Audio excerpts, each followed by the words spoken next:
Secretario Autonómico Rafael Ripoll. ¿Cómo estás, Rafael? Y la directora general. Encantada. Encantado. Bienvenido. Gracias. Hola, ¿cómo ¿Qué tal? estás? Encantado. Encantada Muy igualmente. bien. ¿Cómo ha ido? Muy bien, muy bien. Bien. Ya sé que has tenido un intercambio de... Sí, ¿no? porque la lectura es una actividad muy espontánea, que brota de cada persona. La idea de animar a alguien a la lectura es complicada, ¿no? Porque la lectura es una cosa muy personal y muy espontánea.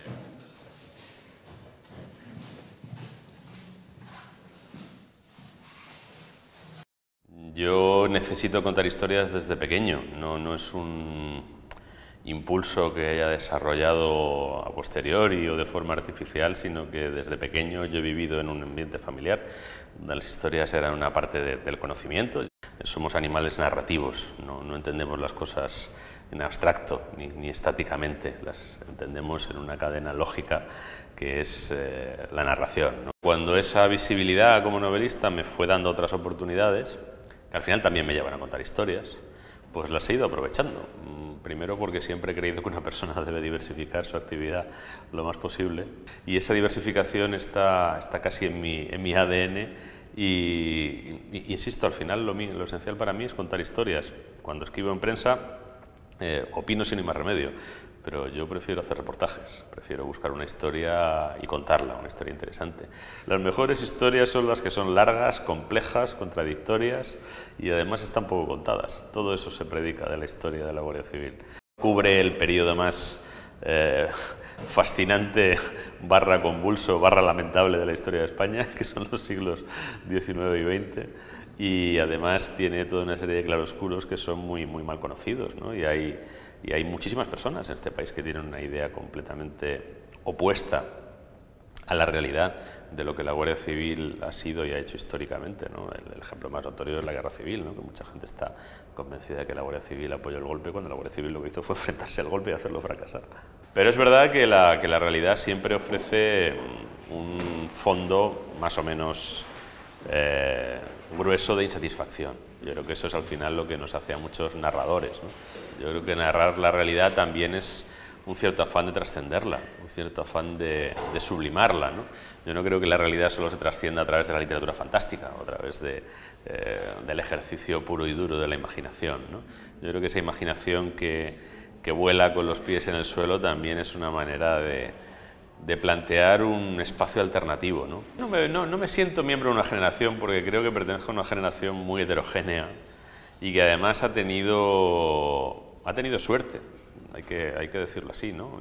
La generación de escritores a la que yo pertenezco, muchos de nosotros hemos podido empezar a publicar a edades relativamente tempranas, con relativo reconocimiento. Yo creo que esa suerte y ese éxito, entre comillas, que hemos tenido nos ha permitido también ser muy diversos, ¿no? Y no nos ha obligado a escribirnos a una determinada cofradía o un determinado movimiento, lo que también creo que es positivo, ¿no? Porque yo creo en la diversidad. Siempre reivindico dos tradiciones, ¿no? Cuando me planteo estas cosas, reivindico la tradición de mi lengua, y al hablar de la tradición de mi lengua, pues yo pienso siempre en Cervantes, en Ramón Sender, en Arturo Barea, en Galdós, en el Lazarillo. Y luego hay una tradición, yo creo que en este momento cualquier novelista es hijo de la novela contemporánea. Y la novela contemporánea para mí es muchos autores, pero bueno, por simplificar muchísimo, la novela contemporánea para mí es Kafka, la novela contemporánea para mí es Proust, y la novela contemporánea para mí también, aunque algunos la consideren de segunda división, es la novela negra y es Raymond Chandler. Creo que a un autor y a un libro le ayuda a tener un buen editor. Le ayuda a tener a alguien que crea en él, alguien que le diga no estás solo, alguien que le diga esto que era solo tu locura, ahora pasa a ser tu locura y la mía, y yo voy a pelear por tu locura como si fuera mía. No es la primera vez que vengo aquí y no es la primera vez que tengo un encuentro de estas características. Llevo, pues, no sé, casi no quiero ni echar la cuenta, 16 o 17 años haciendo estas cosas, y además he podido ver cómo iba evolucionando el país a través de cómo iban evolucionando los chavales, ¿no? Vas aprendiendo cuál es el lugar en el que vives y cuál es el país por el que te mueves, cosa que yo creo que para un novelista es bastante importante, ¿no? Cuando yo empecé, los chavales me daban una sensación, en general bastante buena. A medida que este país fue aumentando su PIB y enriqueciéndose supuestamente, yo percibí un cierto deterioro en los chavales, un cierto deterioro en la calidad de sus ambiciones humanas, es decir, estaban demasiado presentes las cosas que el dinero podía comprar, ¿no? Y curiosamente, en este momento en el que el país está, digámoslo así, postrado, yo veo en los chavales un cambio a mejor, un cambio a la conciencia, un cambio a volver la vista a las cosas que realmente importan, ¿no? Supongo que no es ajeno a esa transformación el hecho de que no pocos de ellos, pues seguramente sus padres les han tenido que decir cómo están las cosas en casa y que no hay ni para tirar cohetes ni para andar haciendo tonterías, y como son inteligentes, porque la inteligencia está mejor repartida de lo que se cree, pues han tomado nota.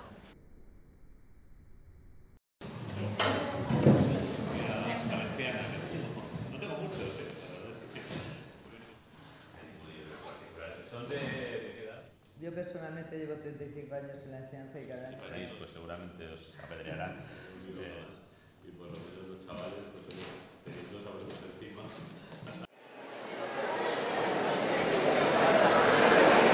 Buenos días a todos.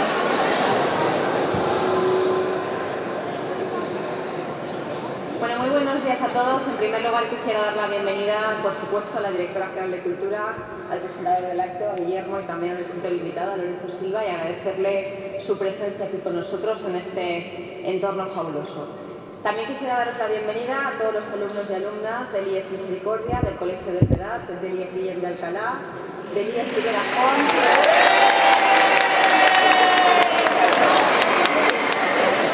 de la Concepción, del Colegio Aula 3 y del IES Cueva Santa.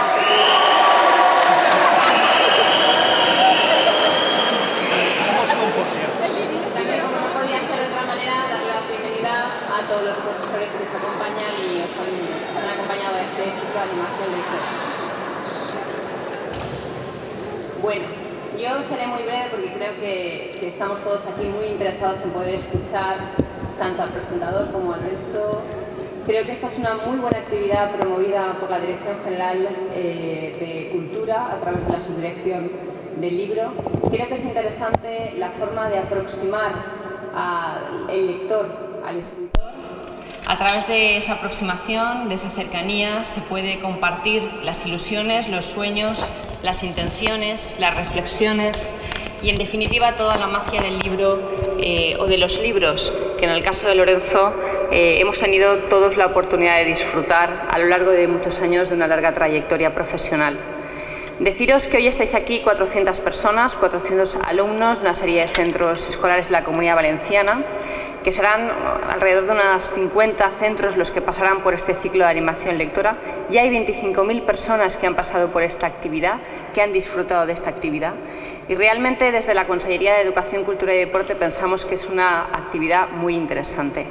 Sabemos que la lectura es importante, pensamos que la lectura es digna de promover, de cuidar, de mimar, de hacer una actividad de sensibilización importante, y por eso mismo estamos en esa línea de acercaros a las grandes figuras, a las personas que sueñan mientras escriben y que escriben mientras sueñan, como es el caso, imagino, de Lorenzo y de todos los escritores que van a tener la oportunidad de disfrutar todos los que pasen por aquí. Simplemente presentaros, creo que no necesita presentación, lo va a presentar también Guillermo, pero deciros que para nosotros es una suerte contar hoy con Lorenzo Silva. Como sabéis, ganó el pasado 15 de octubre de 2012 la 61 edición del Premio Planeta con la novela Con la marca del meridiano, y he de reconocerle que esa pareja de guardias civiles y esas aventuras que se cuentan, tienen enganchadas a muchísimas personas de distintas generaciones, y que son algunos de los amigos que me han dicho que esperan ansiosos seguir consultando y seguir conociendo esas aventuras de estos dos guardias civiles, de esa peculiar pareja de guardias civiles. Deciros también que ha sido reconocido con numerosos premios, como digo, lo dirá a continuación Guillermo, pero que para finalizar quisiera una vez más reiterarle mi agradecimiento como consellera de Cultura de la comunidad, mi agradecimiento a todos los centros también por la presencia aquí, por apuntaros, por animaros a esta actividad, deciros que es muy importante y que valoramos muchísimo vuestra presencia, que pensamos que es lo más acertado en este momento, esa sensibilización hacia la lectura, y que realmente nos gusta compartir con vosotros esto que es patrimonio de todos y que realmente es una auténtica belleza de la comunidad, que es este entorno magnífico en el que os encontráis. Reitero el agradecimiento a todos los que han impulsado o de alguna forma han conseguido que estéis aquí, a vuestros profesores, a los directores, a los centros, y deciros que, como siempre, quedo a la disposición de todos vosotros para seguir intentando que os apasionéis con algo tan bello como es la lectura, que os acerquéis a la magia de la misma a través de estos grandes escritores y que también lo hagáis en el entorno rico de un patrimonio cultural impresionante, que es el patrimonio de vuestra tierra, que es nuestra tierra, la Comunidad Valenciana, y cuya muestra y cuyo reflejo es este lugar tan mágico en el cual vamos a disfrutar de las mágicas palabras de Lorenzo Silva. Muchísimas gracias.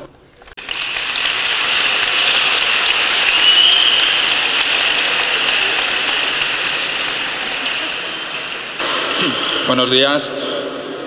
Yo voy a ser muy breve también porque creo que lo importante es Lorenzo y es una suerte tenerlo aquí. Sí que me gustaría apuntar algunos pequeños datos sobre su biografía y fundamentalmente sobre su manera de escribir. La verdad es que es una suerte que esté aquí porque Lorenzo habla tan bien como escribe, lo cual es siempre garantía de que vamos a poder disfrutar en este encuentro de hoy. Lorenzo empezó a escribir o interesarse por la literatura a una edad similar a la que podéis tener vosotros, y yo creo que también en esto nos puede él ayudar en nuestro camino de disfrute y de comprensión de la literatura.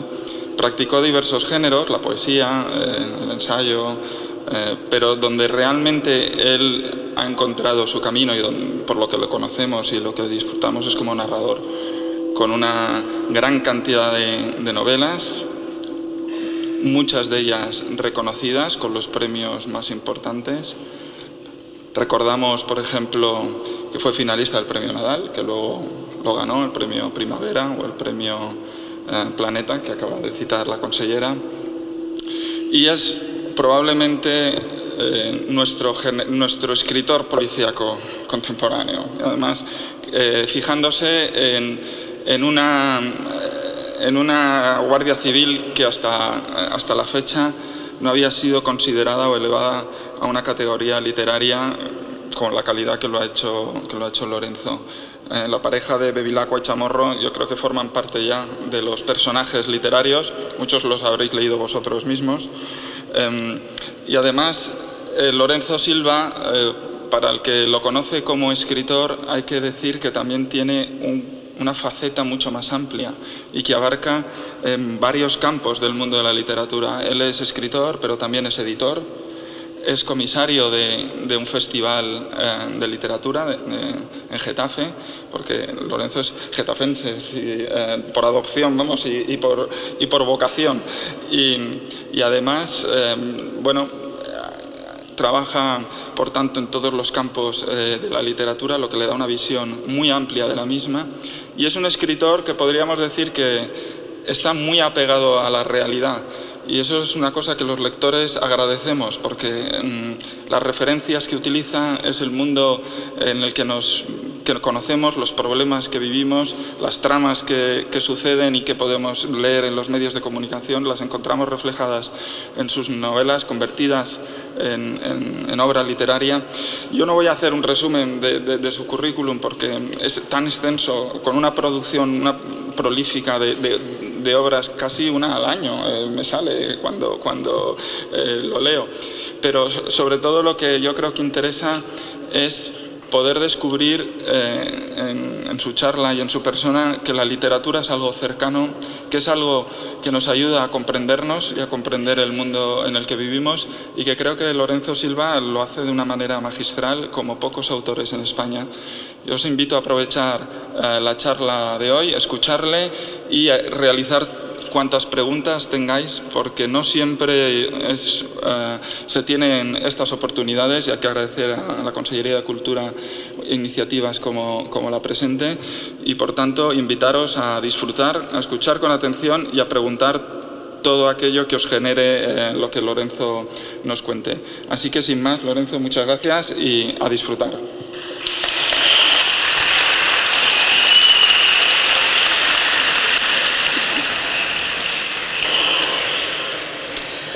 Buenos días a todos. Muchas gracias, señora consellera, muchas gracias, Guillermo. Gracias a todos los profesores que están aquí, a todo el personal de esta biblioteca, por invitarme y acogerme una vez más. No es la primera vez que estoy aquí.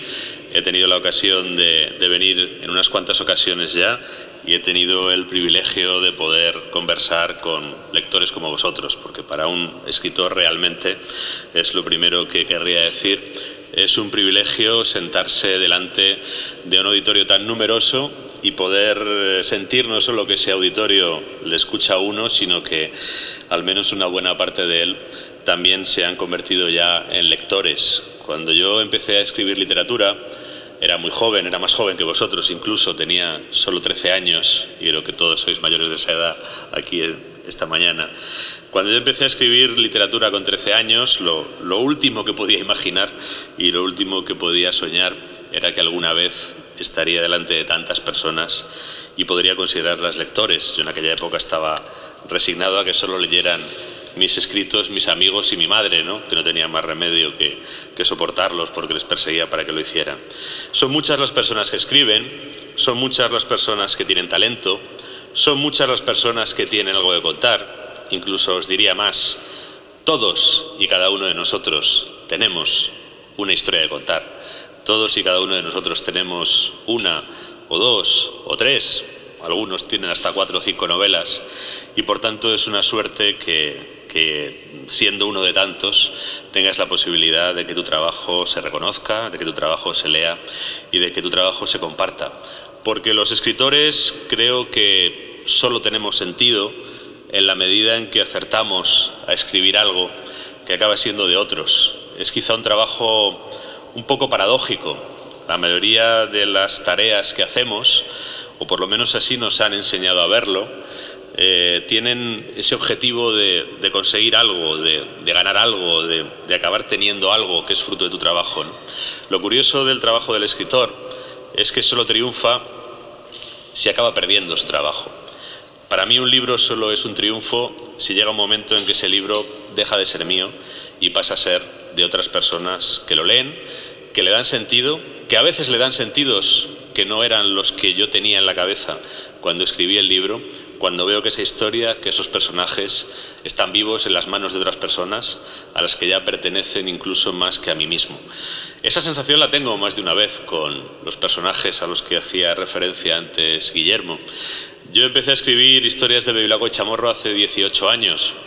En el año 95, cuando estaba escribiendo la primera novela y todavía no sabía muy bien quiénes eran y todavía andaba decidiendo cómo iban a comportarse, qué iban a hacer, cuál sería su biografía.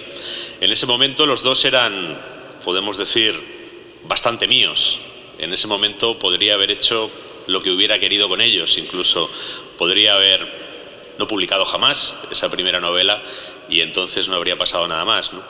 Pero en estos 18 años esos dos personajes han ido llegando a muchos lectores en España y fuera de España, y a medida que ha ido avanzando el tiempo yo he ido teniendo la sensación de que lo que yo hago cuando me siento a escribir una novela con ellos, y la última ha sido muy recientemente, la del Premio Planeta, pues ya no estoy trabajando sobre algo que es exclusivamente mío. Ya no puedo hacer lo que quiera, no puedo llevarlos por donde me apetezca. Tengo que llevarlos por donde ellos me piden que los lleve, tengo que llevarlos por donde yo creo que tengo que llevarlos, pero también tengo que atender a que son personajes que están ya en la mente, que están en la memoria y que afortunadamente, porque yo creo que ese es el mayor premio que puede recibir un escritor, están en el corazón de muchas personas. Yo sé que estas son unas jornadas de animación o unas actividades de animación a la lectura. De entrada o de paso, no quiero dejar primero de agradecer y después de felicitar a la consellera por mantener actividades como estas. No sé si lo sabéis o si sois conscientes, no sé en qué medida seguís la actualidad y la información, Pero en muchos lugares, sabéis que ahora vivimos un momento en el que precisamente nos sobra el dinero y nos sobran las personas particulares y tampoco les sobran las administraciones públicas. En muchos sitios se están recortando cosas, se están reduciendo gastos y hay sitios donde este tipo de gastos no solo se han reducido, sino que se han suprimido. Hay bastantes lugares en España donde alguien ha tomado una decisión que, bueno, es una decisión legítima, porque normalmente en este país toman las decisiones quienes han sido elegidos por los ciudadanos y, por tanto, la decisión es legítima. Pero yo creo que es una decisión errónea. Creo que es una decisión errónea ahorrar todos los gastos, hay que racionalizarlos, todo hay que ponerlo en su medida. No se puede tirar ni un euro en nada, ni en cultura, ni en ninguna otra cosa, ¿no? Pero suprimir la apuesta por la cultura, suprimir absolutamente la apuesta por aquello que, más allá de tener algo para comer todos los días, más allá de tener calefacción para no pasar frío, más allá de tener una cama de hospital por si nos ponemos enfermos, todo aquello que, aparte de todo esto, nos permite ser personas, nos permite ser seres humanos en todo el sentido de la palabra, que es la cultura, que es la posibilidad de intercambiar nuestras emociones, nuestros conocimientos, nuestras experiencias, nuestra memoria, nuestras inquietudes. Perder eso, suprimir completamente eso, a mí me parece una equivocación y celebro enormemente que aquí no lo hayáis cometido y sigáis manteniendo esta apuesta, que además creo que todos tenemos que ser conscientes que cualquier cosa por la que se apuesta en este momento supone un esfuerzo y una decisión difícil para quien decide mantener esa apuesta, ¿no? Bueno, pues decía que esto es un ciclo de animación a la lectura y a mí siempre me resulta muy difícil plantearme ese papel, el papel de animador a la lectura. Yo llevo leyendo desde que tengo memoria y llevo más de 30 años escribiendo literatura. Yo estoy muy convencido de la importancia de la lectura, del enriquecimiento que suponen los libros para las personas. Estoy tan convencido que a veces no sé si puedo ser un buen animador a la cultura, porque el trabajo no es tanto dirigirme a aquellos que puedan estar tan convencidos como yo, como más bien el contrario, dirigirme a aquellos que no están tan convencidos, aquellos que a lo mejor no tienen la conciencia de que la lectura pueda ser una actividad importante en sus vidas. Y de estas personas hay muchas entre nosotros. Ha subido mucho, bastante, la verdad, las cosas no son tan catastrofistas como a veces las ponemos, ¿no? Ha subido mucho el número de lectores en España, pero todavía sigue habiendo muchas personas entre nosotros que no leen jamás un libro, que no sienten que leer un libro forme parte valiosa o interesante de sus vidas, que incluso son muchas veces personas que tienen tiempo libre y que tienen mucho tiempo para leer libros, pero que podrían hacerlo si quisieran. A lo mejor tienen más tiempo para leer libros que otros que sí que les gusta y sin embargo no encuentran esas horas, ¿no? Y sin embargo muchas personas eligen no leer, eligen hacer otras cosas, eligen buscar otros canales en los que, bueno, pues desarrollar ese ocio o consumir esas horas, o incluso otras vías por las que tratar de conocer el mundo que les rodea, ¿no? Yo ya digo que no quiero plantear aquí ningún discurso, no quiero plantear ningún discurso ni abstracto ni dogmático, porque parto de una premisa, que es que la lectura es un acto de libertad. La lectura es un acto que no se puede imponer, es un acto que ni siquiera creo que se deba recomendar de una manera exterior. Es un acto que brota del lector. Creo que lo que tenemos que conseguir es que de las personas brote esa necesidad y brote ese placer de la lectura. Porque es verdad que los libros nos enseñan, es verdad que en los libros hay conocimientos, es verdad que en los libros también está el lenguaje, lo que es muy importante. El lenguaje no solo es una forma de relacionarnos con los demás, el lenguaje también es nuestra forma de estar en el mundo. El lenguaje es lo que nos sirve para pensar, el lenguaje es lo que nos sirve para entender. Quienes no leen nunca libros tienen menos lenguaje, tienen menos palabras. Eso quiere decir que tienen menos capacidad de expresarse, eso quiere decir que tienen menos capacidad de comunicarse con los demás, pero quiere decir también que tienen menos capacidad de pensar y de entender el mundo que les rodea y llegar a conclusiones personales. A mí todo esto me parece importante, me imagino que a la mayoría de vosotros también os lo parecerá, Pero no es este el argumento que yo quiero poner encima de la mesa, aunque me parece que es un argumento que está ahí, que por tanto tengo la obligación de mencionarlo. Yo, más que argumentos, soy aficionado a las historias. Y antes que lanzaros un discurso, prefiero contaros una historia. Una historia real, además. Hace unos cuantos años, yo conocí a un hombre que estaba en la cárcel. Y lo conocí en la cárcel, donde llevaba viviendo bastante tiempo. La razón por la que estaba en la cárcel, pues, bueno, no es del caso. Indudablemente había hecho cosas que no debía hacer y esas cosas había tenido que responder por ellas, finalmente. Este hombre yo lo conocí en una prisión, donde estaba en un régimen que en el sistema penitenciario español se llama de primer grado. Es un régimen que se les aplica a los presos que son conflictivos. Este hombre se había visto envuelto en varios conflictos en prisión y por tanto lo habían metido en este régimen. Estar en primer grado en una prisión, estar en primer grado en la prisión en la que él estaba, significaba que su vida era como os voy a describir. El día tiene 24 horas. De esas 24 horas, 23, este hombre se las pasaba solo en una celda. La hora restante le dejaban pasear solo o con otro recluso con el que no podía relacionarse por un pequeño patio. Eso era su vida, 365 días al año.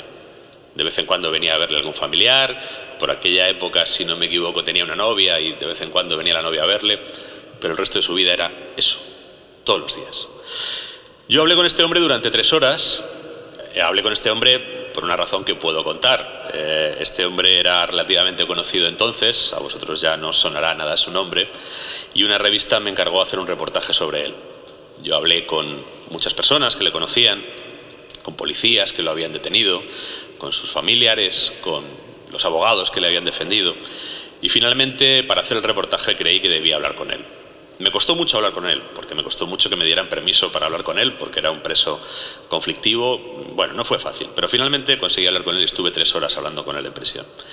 Y cuando terminamos la entrevista, pues yo le dije, bueno, mira, tú has colaborado conmigo, gracias a que me has dedicado estas 3 horas y además has respondido a mis preguntas, yo voy a poder hacer mejor mi trabajo, que es un reportaje sobre ti.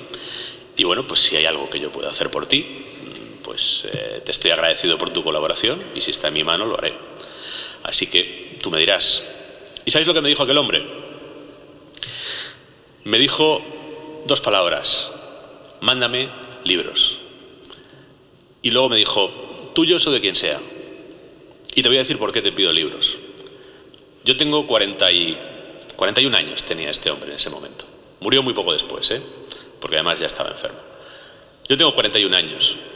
De esos 41 años he pasado más de 20 en prisión.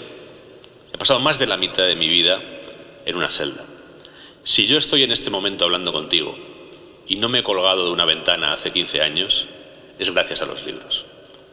Porque en esta vida que ves, donde no merece la pena estar, en esta vida donde no tengo ningún aliciente, donde estoy solo, donde estoy recluido, afortunadamente hay algo que no me pueden quitar. Y es la posibilidad de leer. Y cuando yo abro un libro, estoy vivo. Estoy vivo y mi vida merece la pena, incluso aunque esté aquí. A mí, sinceramente, me pareció la mayor defensa o la mayor apología de la lectura que he podido escuchar jamás. La lectura como algo que sirve, nada más y nada menos, que para mantener viva a una persona que a lo mejor en otras condiciones no estaría. A mí ese hombre me dio, y no era un hombre ejemplar, ya he contado las circunstancias de su vida, ¿no? A mí ese hombre me dio una lección valiosísima sobre lo que pueden llegar a representar los libros, sobre cómo los libros, más allá de la cultura, más allá del conocimiento, más allá del lenguaje, cuando a un lado hay un escritor que cree en su oficio y cuando al otro lado hay un lector que tiene la pasión de leer, los libros son un trozo de vida. Y son un trozo de vida que además no se muere, y son un trozo de vida que no se pierde. Son un trozo de vida que siempre está ahí.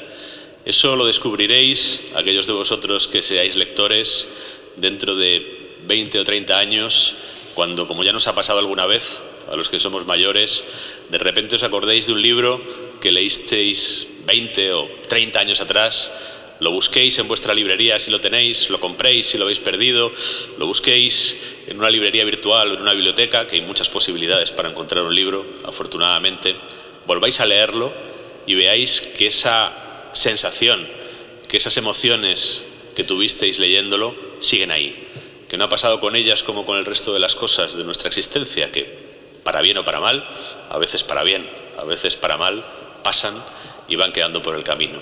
En los libros hay espacios y trozos de vida que uno puede recuperar tantas veces como uno quiera. Yo creo que eso es, al final, lo que hace que algunas personas escribamos libros y lo que hace que muchas personas sigan leyéndolos. Yo también estoy convencido de que seguirá habiendo muchas personas que lean libros. Yo no soy pesimista, ni estoy asustado, ni preocupado, como por ejemplo veo que lo están muchos colegas míos y como veo que hay mucha gente a mi alrededor, ¿no?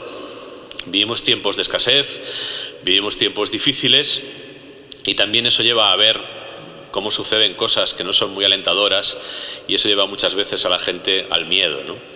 Por ejemplo, en mi gremio pues hay un miedo a que desaparezcan los libros, a que desaparezcan las librerías, a que desaparezcan los editores, a que desaparezca este mundo tal y como lo hemos conocido, ¿no? Es un riesgo que está ahí. De hecho, la primera noticia que me ha llegado a mí esta mañana, cuando he encendido el ordenador a las 7:05 de la mañana en el tren, ha sido que una librería en la que yo he estado varias veces, una librería estupenda, una librería que tenía más de 100 años, con unas libreras maravillosas y con unos lectores realmente espléndidos, va a cerrar. Va a cerrar dentro de unos pocos días porque ha caído víctima de la crisis y ha caído víctima de otra cosa, que en el caso de los libros ha venido junto con la crisis, que es la piratería, que es el hecho de que mucha gente lee libros que han sido copiados por personas que no tienen derecho a copiarlos y que los distribuyen sin tener tampoco derecho a distribuirlos. Y al final pues se crea una especie de mercado negro paralelo que hace que una serie de señores, uno de ellos muy famoso está en Nueva Zelanda, ganen mucho dinero a costa de que estas librerías y estos libreros, estas libreras, pues se queden sin negocio y sin trabajo. Y al final pues pasen a ser media docena de parados más para este país, media docena de personas más que no pagan sus impuestos porque no pueden, porque no tienen con qué hacerlo, y a fin de cuentas pues un trocito más de nuestra ruina presente, ¿no? Pero yo no me quiero dejar desalentar por esto, porque creo que estas situaciones son fruto de momentos en los que se desajustan un poco las cosas. Creo que estamos en un momento de esos. No solo se nos ha desajustado a los escritores o a los libreros o a los editores, hay muchas personas a las que se les ha desajustado mucho la vida. Y encontraremos, estoy convencido, porque no tenemos más remedio y porque además es nuestra obligación, la manera de recomponerlo. Encontraremos la manera de devolver el valor a cosas que parecen haberlo perdido. Parece que que la cultura ha perdido valor, parece que el trabajo ha perdido valor, parece que el esfuerzo de 100 años ha perdido valor, parece que lo que valen son otras cosas mucho más de corto plazo y mucho menos consistentes, en mi opinión. Pero yo creo que todo eso al final es un espejismo, porque al final lo que vuelve es lo que realmente siempre ha estado ahí y lo que realmente nos mueve. Yo no sé si dentro de 20 o 30 años habrá libros de papel, a lo mejor no. A lo mejor lo que leemos es ya ni siquiera un tablet o un teléfono móvil, donde yo veo a mucha gente leer a veces, ¿no? A lo mejor pues ya tenemos un artilugio injertado en algún trozo del cerebro que piensas, quiero leer el Quijote, ¡plas!, y te aparece el Quijote ahí un poco delante de los ojos, como si fuera una pantalla de esas de las películas, ¿no? A lo mejor desaparece todo el soporte material o cambia radicalmente. No sé lo que va a pasar, porque además es muy difícil predecir el futuro. Pero hay una cosa de la que estoy absolutamente seguro. En el formato que sea, seguirá habiendo mucha gente que lea libros. Y seguirá habiendo mucha gente que lea no solo los libros que entonces escriban, que seguiremos teniendo necesidad de escribirlos, porque tenemos necesidad de contar nuestra historia, tenemos necesidad de conservar nuestra memoria, tenemos necesidad de comunicarnos con los demás. A mí hay una pregunta que me hacen a menudo, que es ¿dónde encuentro las historias? Hay quien te dice, tú debes tener muchísima imaginación, ¿no? Porque para haber publicado 40 libros, pues a mí no se me ocurren tantas cosas, ¿no? Y es verdad, a mí no se me ocurren tampoco tantas cosas de forma espontánea. A mí, pues mi vida y mi pensamiento pues me darían para haber escrito 4 o 5 libros, ¿no? La mayoría de las historias que he contado son historias que me he encontrado por ahí, que me he encontrado de otros. Y a veces han sido esos otros los que me han contado su historia. Y frente a lo que mucha gente piensa, las personas tienen necesidad de contar su historia. No es difícil que las personas te cuenten su historia. Yo he buscado muchas historias, he hablado con muchas personas, empezando por este hombre del que os hablaba antes, y no me he encontrado que la gente se quiera guardar su historia o que la gente no te lo quiera contar. Al revés, me encuentro que la gente necesita contar su historia. No todo el mundo escribe, pero todos tenemos una historia y todos tenemos necesidad de contarla. Por tanto, yo creo que se seguirán escribiendo y se seguirán leyendo, pero es que voy más allá.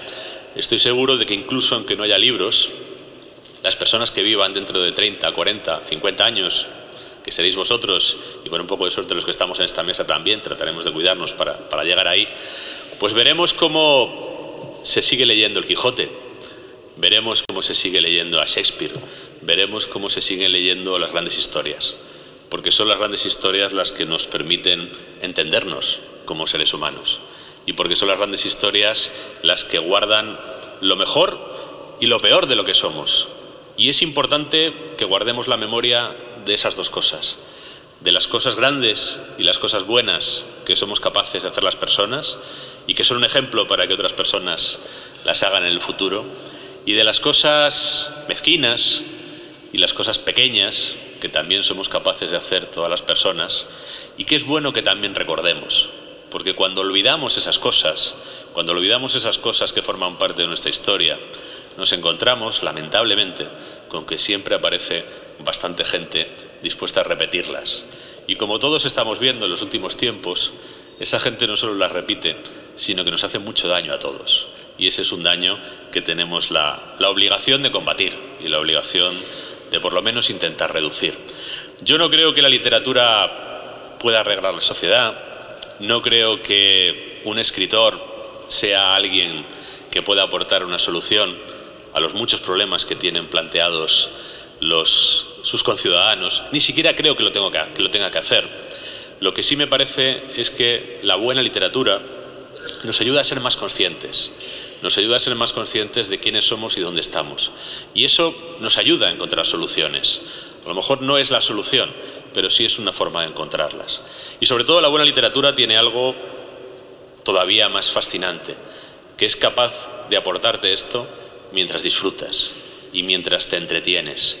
Yo todas las palabras que pueda soltar aquí esta mañana, serán pocas o pesarán muy poco al lado de lo que pueda haber pesado en cualquiera de vosotros que haya leído algún libro mío o de cualquier otro, ese momento de disfrute y ese momento de placer que supone la lectura. Eso es lo que entre todos debemos intentar mostraros. Si eso acertamos a mostrároslo, no tendremos que deciros nada más y no tendremos que contaros nada más. Seréis vosotros los que busquéis y encontréis vuestros libros, porque también ahí hay otra idea que a mí me parece importante poner sobre la mesa, ¿no? No hay libros obligatorios, no hay libros esenciales. Hay libros más importantes que otros, históricamente, literariamente, desde el punto de vista de su reconocimiento, incluso desde el punto de vista comercial. Hay libros que se venden más que otros. Todo esto es objetivo. Pero al final, para cada uno, lo importante son esos libros que cuando los estás leyendo tienes la sensación de que está poniendo sobre el papel y están poniendo en palabras aquello que tú eres, aquello que tú sientes, aquello que tú quieres, aquello que realmente a ti te importa. Y esos libros existen para todos y cada uno de vosotros. Y los encontraréis. A nada que busquéis un poco, los encontraréis. Entre todos, entre vuestros profesores, entre quienes escribimos, entre vuestros padres, pues tenemos la responsabilidad de tratar de propiciaros ese encuentro. Pero el encuentro, como digo, será libre o no será. Yo con mis historias, como decía Guillermo, intento reflejar la realidad. Hay escritores que tienen otras opciones, que son igualmente válidas. Yo no las voy a criticar, sencillamente no son las mías, pero eso no las hace inválidas. Hay escritores que prefieren explorar otro tipo de historias que tienen menos que ver con la realidad, historias que a veces son una forma de escapar de la realidad, que a veces son una forma de representar la realidad de otra manera. Para algunos incluso son una forma de contar la realidad como les gustaría que fuera y como no es. Bueno, son posibilidades todas ellas válidas, porque la literatura, como cualquier forma de creación, es un espacio en el que la libertad del creador es muy importante. Pero yo prefiero hablar de la realidad. Prefiero partir de historias reales, de personajes también reales. Eso no quiere decir que lo que yo cuento en mis libros haya sucedido tal y como lo cuento, ni que los personajes de mis libros sean personas de carne y hueso, pero sí están inspiradas, tanto las historias como las personas que salen en ellas, en la realidad que me rodea. Y eso me ha llevado, por ejemplo, a elegir como personajes a 2 guardias civiles. Os puedo asegurar que cuando escribí la primera novela con 2 guardias civiles, y sobre todo empecé a presentarla a algunas editoriales, me miraban como un bicho raro, porque a ningún editor le parecía que una novela policíaca con guardias civiles fuera a funcionar, por toda una serie de razones pues que a lo mejor van más allá de esta charla, ¿no? Pero bueno, la Guardia Civil es un cuerpo muy antiguo, que tiene una historia muy larga, muy complicada, donde hay una serie de episodios que han generado una determinada imagen, positiva y negativa, depende de quién lo mire, ¿no? Pero a fin de cuentas, bueno, pues es un colectivo del que también hay una visión muy estereotipada. Son militares, llevan un uniforme, llevan un sombrero muy raro. Todo eso hace que la gente vea a los guardias civiles como personajes un poco extraños, ¿no? Yo, sin embargo, conocía a los guardias civiles de verdad, porque durante 10 años tuve la oportunidad de trabajar como abogado. Estudié Derecho y trabajé durante una década larga en el ejercicio de la abogacía. Y me encontré a guardias civiles de verdad. Me encontré a guardias civiles que, para empezar, no solo no llevaban el sombrero raro, sino que ni siquiera llevaban uniforme. Me encontré, por ejemplo, a gente joven de mi generación, que eran guardias civiles. En aquel momento yo era más joven. Me encontré a mujeres, que era una cosa muy reciente. Hasta hace 25 años no había mujeres en la Guardia Civil. Y yo me encontré a alguna de las primeras mujeres que entró allí. Me encontré investigadores criminales, que eran investigadores pues como cualquier otro. No tenían nada que fuera esencialmente diferente de un investigador del FBI o de cualquier otro cuerpo policial, ¿no? Y me pareció que esos eran unos personajes reales, que existían, que la gente no conocía y que merecía la pena contar. Merecía la pena contar porque, aparte de que eran reales, aparte de que eran interesantes, nos podían servir para contar una serie de aspectos positivos en la transformación de este país. Pensad, sobre todo pensad vosotras, que no hace tanto tiempo, en la época de vuestras madres, en que nacieron vuestras madres, en la época de vuestras abuelas, hace solo 40 años, las mujeres en España no pintaban prácticamente nada. Estaban excluidas no solo de la Guardia Civil, estaban excluidas de casi todo. Incluso tenían menos derechos que los hombres. Esto os parecerá verdaderamente increíble, pero hace 40 años las mujeres tenían menos derechos que los hombres en España. Bueno, pues una de las cosas que yo pude contar a través de estas novelas es cómo en ese país, donde una mitad de la población había estado relegada, se había producido una transformación tan importante como es que esa mitad de la población pasara a contar, y pasara a contar en igualdad de condiciones. Yo eso no solo lo cuento a través del personaje de mi investigadora, que es una sargento de la Guardia Civil, sino, por ejemplo, a través de los jueces que salen en las novelas. Alguien me ha preguntado alguna vez, ¿por qué la mayoría de los jueces que salen en tus novelas son juezas? Sí, pues por una razón muy sencilla, porque son jueces de instrucción, es decir, son jueces relativamente jóvenes, y en los últimos tiempos en la judicatura entran más mujeres que hombres. Eso es así, ¿no? Bueno, pues ya que hemos hablado de los aspectos negativos y de las cosas que no hemos hecho bien, pues hay algunas cosas que hemos hecho bien. Por ejemplo, esa. Otra cosa que hemos hecho bien, y yo intenté contar eso en mis novelas, es que hasta hace muy poquito tiempo también, y hablamos de los mismos años, 40, pocos más, los que yo tengo, cuando yo nací era así, la mayoría de los españoles, o muchos españoles, tenían miedo de su policía. La policía no estaba para protegerlos, o no sentían que estuviera para protegerlos. sentían que estaba para vigilarlos, lo que es muy desagradable. Sin embargo, ahora, con todos los problemas que pueda haber y con todas las historias particulares que a veces se producen, creo que la mayoría de los ciudadanos de este país pueden tener la seguridad de que la mayoría de los policías están concienciados de que su trabajo no es vigilarlos, sino protegerlos y defenderlos. Defenderlos de quienes los quieren agredir, defenderlos de quienes los quieren agredir poniéndole una navaja en el cuello para quitarle lo que lleven, entrándoles en casa por la fuerza para llevarse las cosas que haya, o robando el dinero de los ciudadanos desde un cargo público.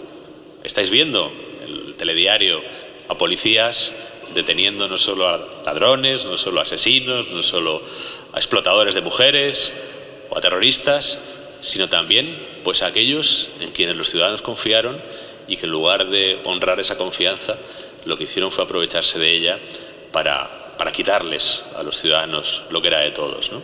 Y afortunadamente contamos con esos personajes, con los que no contábamos antes. Y son personajes que a algunos les parecen menos interesantes, ¿no? Por ejemplo, a mí alguna vez me dice algún lector, no, es que tus personajes son muy correctos, ¿no? No sacan las armas, no les pegan a los detenidos, no tienen una vida oscura, ni se emborrachan, ni hacen cosas raras, ¿no? Yo creo que esa es una de las cosas que podemos celebrar, ¿no? Que tenemos a una serie de profesionales que tienen asumido que su trabajo es darle seguridad a sus conciudadanos, pero no tienen la posibilidad de hacer lo que quieran. No pueden sacar la pistola y metérsela en la boca a un ciudadano porque sí. Los que hacen esto en este país los juzgan y los condenan y los echan. No a todos, no voy a decir que la justicia sea perfecta, pero si seguís las noticias, no hace mucho, a unos policías que hicieron eso, pues les tocó eso, los juzgaran y que los echaran. Bueno, pues esa es una parte de la historia que a mí me interesa contar. Me interesa contar cómo, entre todas las cosas que hemos hecho mal, hemos hecho algunas cosas bien, y como esas cosas que hemos hecho bien también nos sirven para cambiar la historia. La historia de este país es una historia muy dura, muy trágica. Es un país que ha tenido 4 guerras civiles en 100 años, entre los siglos XIX y XX, ¿no? 4 guerras civiles, se dice pronto, ¿no? Pero, bueno, aunque somos lentos en el aprendizaje, algunas cosas hemos ido aprendiendo y yo creo que tenemos un potencial de ir a mejor. Creo que la literatura sirve también para contar esto y por eso probablemente yo escogí que mis personajes fueran guardias civiles. No con un afán de hacer propaganda de la Guardia Civil. Cuando alguien me dice, bueno, es que tú das una visión idealizada de la Guardia Civil, digo, una visión idealizada, si en una de mis novelas el asesino es un guardia civil y en otra de mis novelas hay una trama de guardias civiles corruptos. No quiero hurtar la realidad de que la corrupción o los delincuentes pueden estar en cualquier sitio. Pero sí quiero contar que frente al fatalismo este que está en español, también nuestra sociedad y nuestra historia demuestra que podemos hacer cosas bien.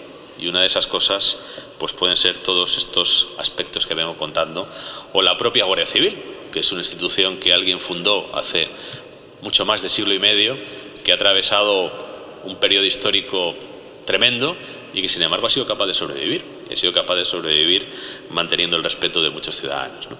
Bueno, esta quizás, si queréis, es otra faceta de la literatura. La literatura también sirve para explorar la sociedad en la que vives, para explorar el mundo que te rodea. Pero al final vuelvo al principio y cierro porque llego al final del tiempo que me han asignado para esta intervención, que es de media hora. Intento ser disciplinado.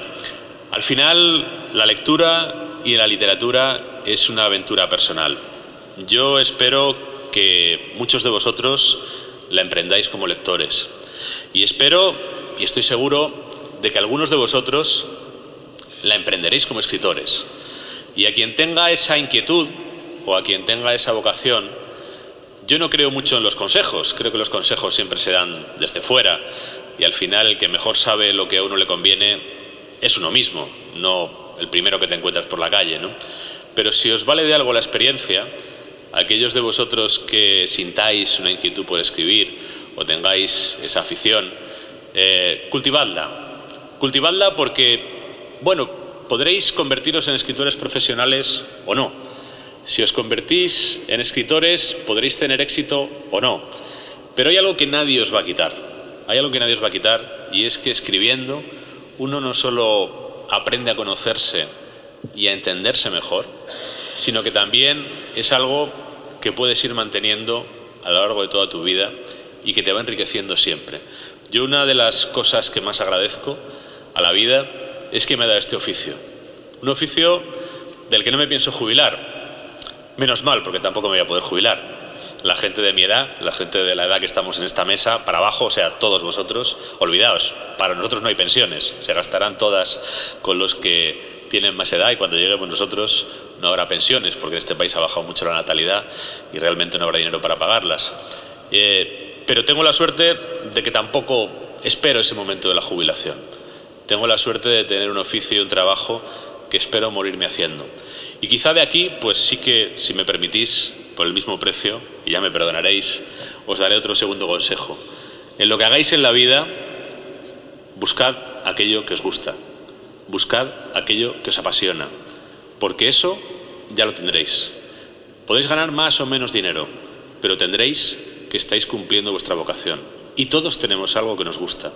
Todos tenemos algo que nos apasiona. No seáis perezosos, buscadlo, encontradlo y disfrutadlo. Muchas gracias.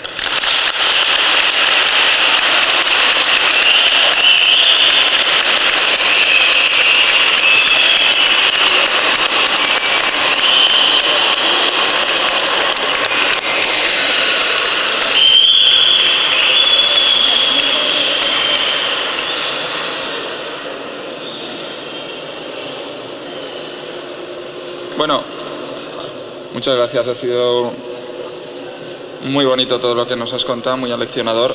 Vamos a iniciar el proceso, la ronda de preguntas. El que quiera preguntar algo, que levante la mano y irá una persona con micro. Y aquí delante. ¿A esta chica? Vale. Buenas, me llamo Laura y vengo del IES Cova Santa de Segorbe y quería hacerle unas preguntas.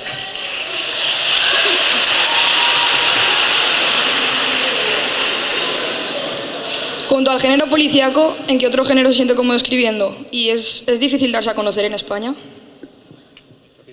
Más despacio, por favor. Junto al género policíaco, ¿en qué otro género se siente cómodo escribiendo? Y si es difícil darse a conocer en España, en el mundo de la escritura. Bueno, yo me siento cómodo en los distintos géneros que he tocado hasta aquí. Y no tengo predilección. Otra cosa es que parte de tu trabajo se ve más, ¿no? Esto ya depende de los lectores. Yo he escrito, pues mira, publiqué un libro la semana pasada y con ese libro son 42 libros los que tengo publicados. De esos 42 creo que apenas 8 son novelas policíacas. Sin embargo, las novelas policíacas son las que más se han visto. Por tanto, parece como que fuera un especialista en novela policíaca, ¿no? A mí me interesa, igual que la novela policíaca, por ejemplo, la novela juvenil. He escrito novelas para jóvenes y me parece además un género muy difícil y muy exigente para el escritor.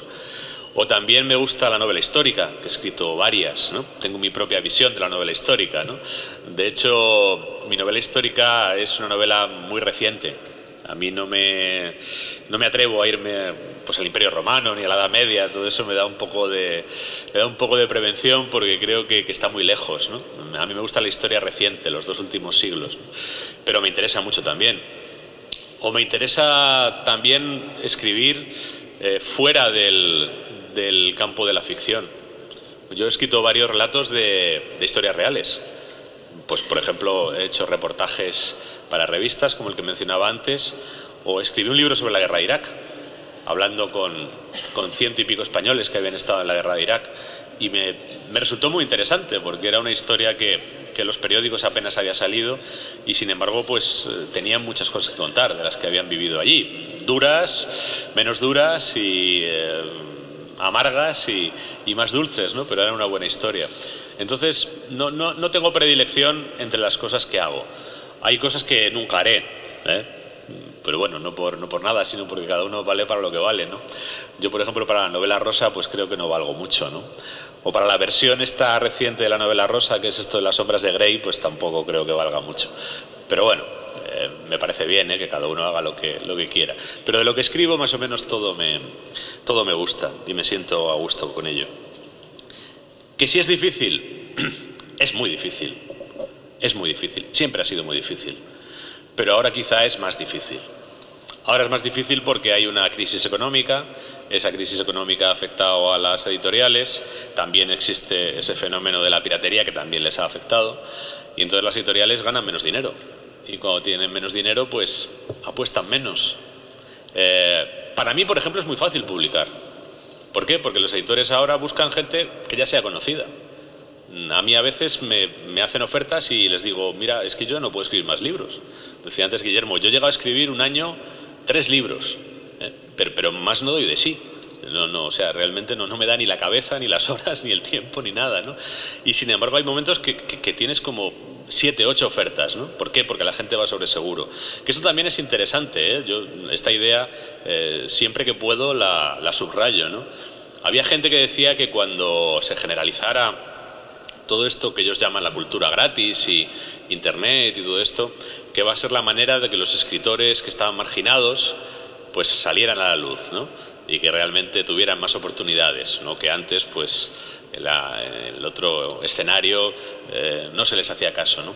Bueno, pues ha sido justo al revés, porque precisamente cuando un editor antes ganaba mucho dinero publicando a Ken Follett o publicando a Ruiz Zafón, parte de ese dinero que ganaba lo invertía en pagarle a Ken Follett o a Ruiz Zafón, que ganan bastante, pero le sobraba y eso lo invertía en nuevos autores. Ahora paga a Ken Follett y a Ruiz Zafón y no le sobra para publicar a nuevos autores, de los que no dan dinero. Entonces se han cerrado un poco más las puertas. ¿Esto quiere decir que no hay oportunidad? No, en absoluto. Sigue habiendo oportunidades. Hay premios literarios, hay editores que están buscando gente nueva, está Internet, hay posibilidades de autopublicación, que hombre, no es lo ideal, pero también puede ser una opción en un momento determinado. Yo, por ejemplo, tengo una pequeña editorial. A mí no me interesa publicar a Ruiz Zafón ni a Ken Follett. Aparte no tengo dinero para pagarles. A mí me interesa todo lo contrario. A mí me interesa encontrar a gente muy buena a la que no conozca nadie. Eso es lo que realmente yo busco. Y hay más editores así. O sea que oportunidades siempre hay, pero difícil también lo es. Hola, soy Alba del Instituto Ciberafont de Canals y me gustaría preguntarte qué es de lo que más orgulloso te sientes de ser escritor. Es una pregunta difícil. Pues mira, te voy a dar 2 ejemplos, ¿no? Porque no te lo puedo así decir en abstracto, me resulta difícil, pero 2 cosas que a mí me han hecho sentirme orgulloso de ser escritor. Mi abuelo paterno, que se llamaba como yo, Lorenzo, y Silva también, se pasó 6 años en la guerra de África, en los años 20. Salió vivo de milagro y todavía no conocía a mi abuela. Eso quiere decir que yo estoy vivo y existo de milagro, gracias a que mi abuelo supo sobrevivir en esa guerra. Era bajito también, eso le ayudó, porque los altos les daban más. Es verdad. Bueno, esa historia yo la conté en una novela que se llama El nombre de los nuestros, lo que vivieron aquellos hombres, miles de españoles a los que mandaron a la guerra de África. Una historia olvidada, La gente sabe de la guerra civil y demás, pero de la guerra de África no se acuerda casi nadie. A mí, toda la gente que me ha venido, y ha sido mucha, a decirme que gracias a ese libro se había enterado de la historia de aquellos hombres, pues me da la sensación de que es algo de lo que puedo estar orgulloso, porque la historia de ese padecimiento, que no solo fue el de mi abuelo, sino el de tantos españoles humildes, gracias a ese libro, por lo menos gente de tu generación o gente que no tenía esa historia, la sabrá y la recordará. No sé eso para qué servirá, pero por lo menos, mi abuelo además murió hace muchos años, pero donde quiera que esté, yo creo que eso es algo de lo que me puedo enorgullecer.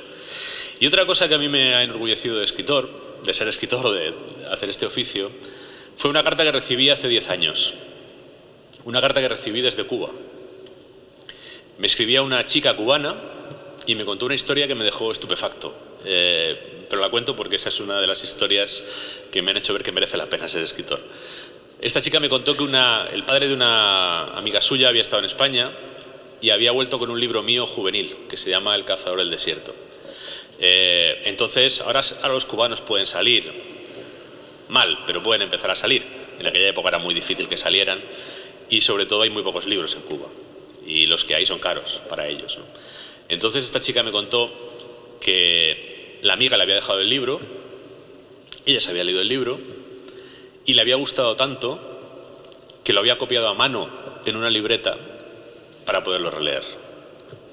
Pensar que alguien puede llegar a copiar a mano tu libro para poderlo releer es tener la sensación de que has hecho algo importante, ¿no?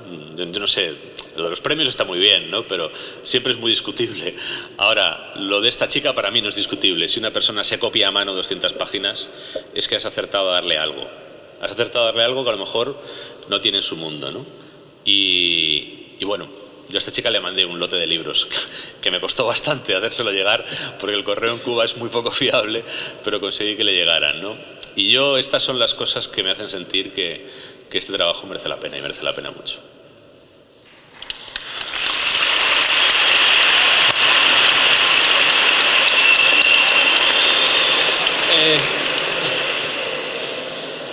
Soy Javier del Colegio de Olvedad.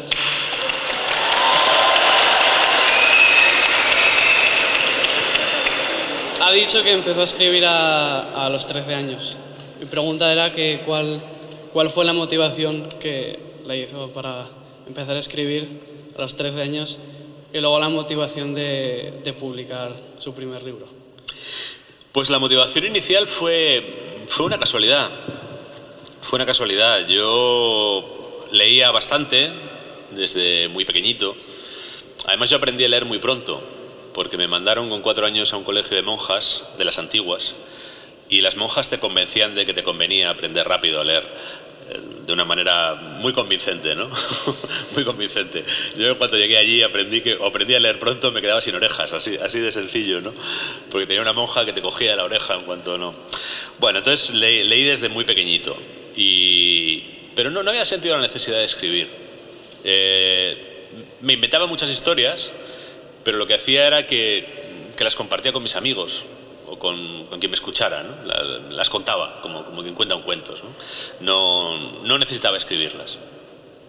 Pero me enteré de que había un concurso de cuentos en mi barrio que organizaban en una dependencia del ayuntamiento. Vi el letrero y dije, bueno, pues voy a ver, voy a hacer un experimento, ¿no? Y escribí un cuento de 6 páginas, 7, no tendría muchas más, y gané el premio. Gané el primer premio, además. Con mi primer cuento gané un premio. Dije, esto se me da bien, ¿no? Esta es una carrera que debo seguir, ¿no? Porque si con el primer cuento gano un premio, luego me he presentado muchos premios que no he ganado, ¿eh? Luego ya la realidad se fue imponiendo, ¿no? Y vi que ganas de vez en cuando, nada más. Pero eso me animó mucho, aunque el premio era muy poca cosa, era pues un ajedrez magnético y unas pinturas y un libro sobre los animales de la sabana africana. O sea, me acuerdo muy bien de cuál fue mi primer premio porque fue muy, muy importante para mí, pero bueno, en total no creo que costará más de 14 euros aquello, ¿no? El caso es que me dio confianza para seguir.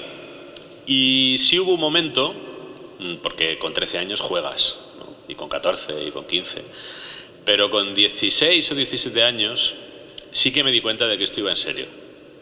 Sí que me di cuenta de que si yo podía, esto era lo que quería hacer en la vida.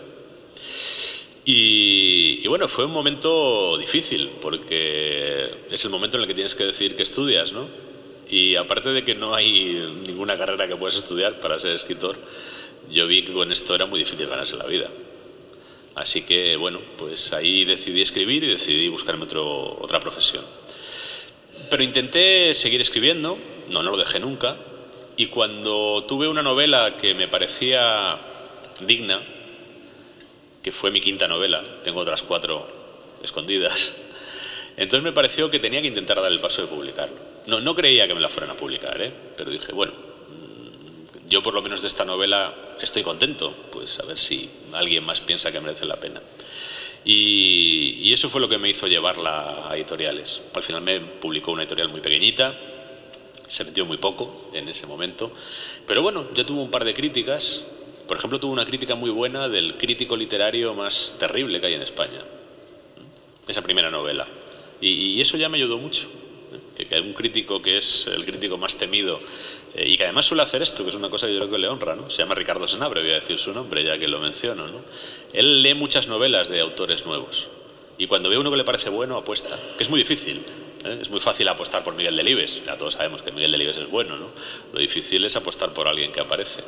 Y eso me dio mucha confianza para seguirlo intentando, ¿no? Pero aún así me costó, hasta que yo empecé a ver una cierta recompensa, por ejemplo económica, todavía tuvieron que pasar algún año más. Dos preguntas y terminamos. Ahí al fondo había... Hola, soy Pablo Ginés y soy del IES Cueva Santa.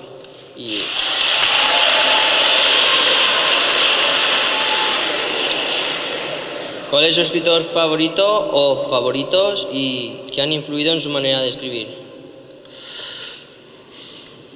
La verdad es que muchos, no me quiero extender, sobre todo si estamos en tiempo, porque yo creo que un escritor no se hace con un escritor de cabecera, o con 2, ni con 10, ni siquiera con 20. Yo creo que al final acabas aprendiendo de muchos más, ¿no?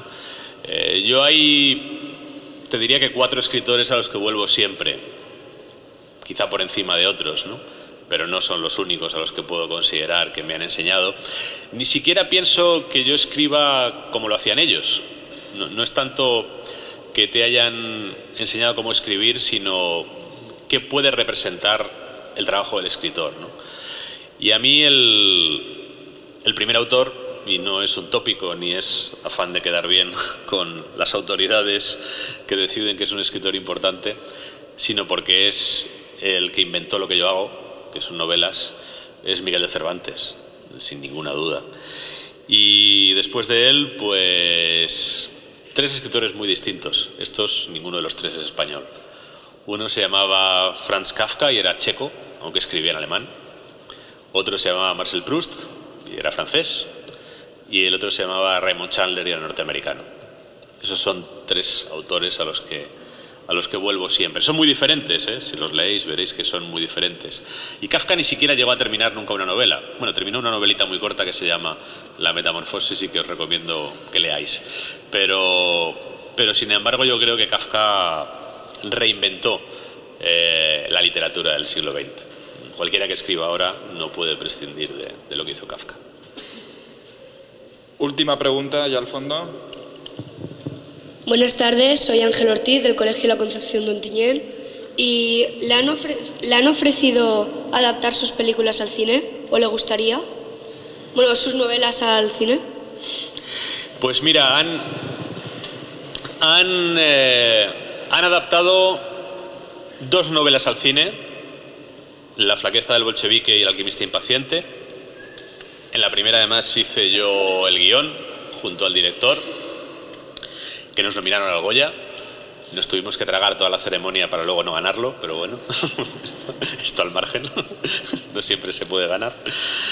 Y han hecho otras 2 para televisión, La reina sin espejo y un relato que se llama Un asunto conyugal. Y tengo varias ofertas más para hacer otros libros. Y ha habido varias. Lo que pasa es que el cine español sabéis que está en un momento muy complicado porque no tiene dinero. Pasa lo que el resto del país. Y el cine cuesta muchísimo dinero. Para hacer una película en condiciones realmente tienes que poder movilizar mucho dinero. Hay un par de proyectos que creo que pueden salir, pero no hay que especular con eso antes. Pues yo ya he visto muchos proyectos que luego no han salido, ¿no? Y a mí me parece interesante, incluso cuando escribí yo el guión de una de las películas, es interesante cómo al cambiar de medio cambias la forma de contar una historia.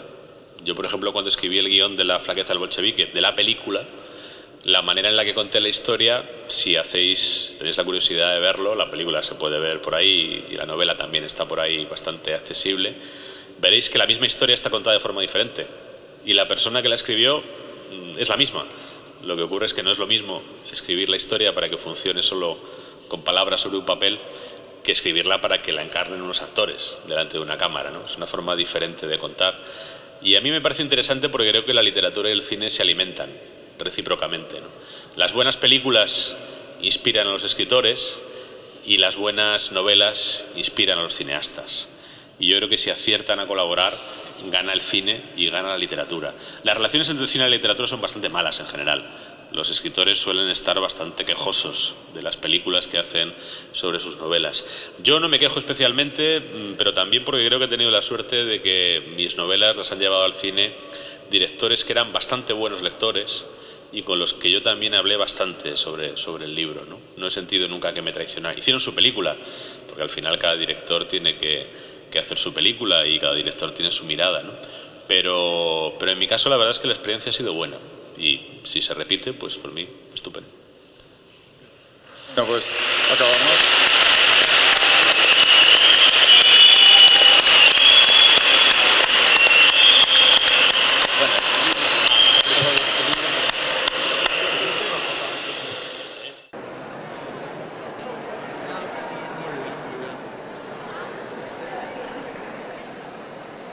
Muchas gracias. Oye, muchísimas gracias. Oye, gracias por quedarte, ¿eh? Que va, no, ni mucho menos. Se disfruta un montón, ¿eh? No te creas que nosotros no tenemos tantas actividades en las que disfrutas, ¿eh? O sea, que me lo paso fenomenal. Y muchísimas gracias. Yo espero que nos volvamos a ver. Antes de saludarle, hemos leído 2 libros en el instituto, La flaqueza del bolchevique y El cazador del...